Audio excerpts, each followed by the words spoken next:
नरकटियागंज में भाजपा नेता राजन तिवारी पहुंचे, जहां समर्थकों के साथ स्थानीय लोगों से जनसंपर्क कर बेहतर नरकटियागंज बनाने की वादा किया। इसके बाद प्रेस वार्ता कर कहा कि भाजपा का शुरू से मैं सिपाही रहा हूं।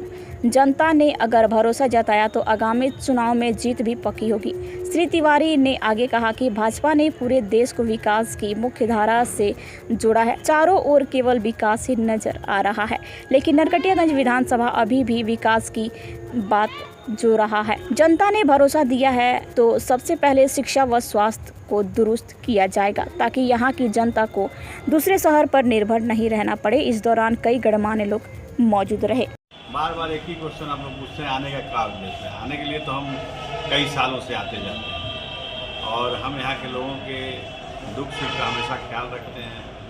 यहाँ के लोगों का हमेशा मैं सम्मान देते रहता हूँ। आने का मकसद क्या है?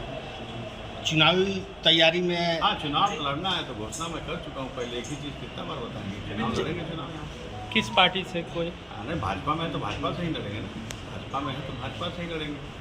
क्या मुद्दा रहेगी आपकी? ये चुनाव में देखिए, नरकटियागंज में इतने दिन से यहाँ पे तमाम नेता पैदा हुए, बड़े बड़े पदों पे गए, विधायक मंत्री सब रहे, लेकिन यहाँ पे अभी तक जितना विकास चाहिए वो नरकटियागंज को भी प्राप्त नहीं हुआ है। सबसे बड़ा यहाँ जुड़न मुद्दा, यहाँ विकास न सड़क है, न बिजली है, न पानी की व्यवस्था है, अपराध चरम पे है, रंगदारों का बोलबाला है, भूमाफियाओं का बोलबाला है। ये सब नहीं खत्म हो रहा है। यहाँ पे जितने जनप्रतिनिधि हैं वो सब लोग जनप्रतिनिधि तो बन जाते हैं, लेकिन जनप्रतिनिधि बनने के बाद सब लोगों का प्रथम कर्तव्य ही, प्रथम दायित्व ही बनता है किस तरीके से गरीबों के ज़मीनों को हड़प करके और अपनी संपत्ति में कोई इजाफा करें। तो सबसे बड़ी बात मैं आपको बता देना चाहता हूँ कि मैं सबसे पहले यहाँ कमीशन खोर, दलाल, भूमाफियाओं को यहाँ से खदेड़ने का काम करूँगा और यहाँ पे व्यवसायियों को सुरक्षा देने का काम करूँगा। मैं जहाँ जाता हूँ सबसे पहले काम यही करता हूँ।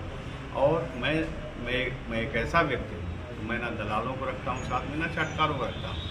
अगर मेरे साथ कोई दलाल चाटुकार है तो उनकी बातों को मैं सुनता भी नहीं, तवज्जो नहीं देता हूँ। मैं सबके लिए एक समान हूँ, सब जनता के लिए उसके हक और हुकूक की लड़ाई लड़ता हूँ और सबको सम्मान देता हूँ और सबकी बात सुनता हूँ, किसी एक व्यक्ति की बात को लेकर नहीं चलता।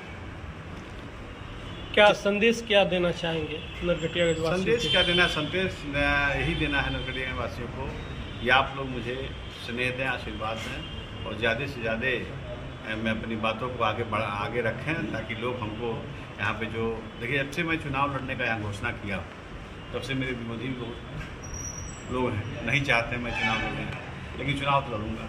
अब तो कह दिए हैं, जब पहलवान दंगल में लड़ने के लिए चैलेंज कर देता है तो चुनाव तो लड़ता है ना। तो चुनाव तो लड़ेंगे। कोई कितना हूँ प्रयास कर ले, कितना हूँ मेरा विरोध कर ले, मुझे बस एक ही लक्ष्य है कि मुझे चुनाव लड़ना है। अच्छा, उस विरोधियों को दो शब्द क्या कहना चाहिए? अब विरोधी सामने आवे तब न किसी विरोधी कहें। सामने तो कोई विरोधी आता ही नहीं है और पीठ पीछे वार करने वालों को क्या कहा जाएगा? विरोधी सामने जब आता है तो उनको क्या कहिएगा? जो कहीं नहीं, सबका मुंह में काली खुज जाएगा। बस एक ही नाम रहेगा, राजन राजन।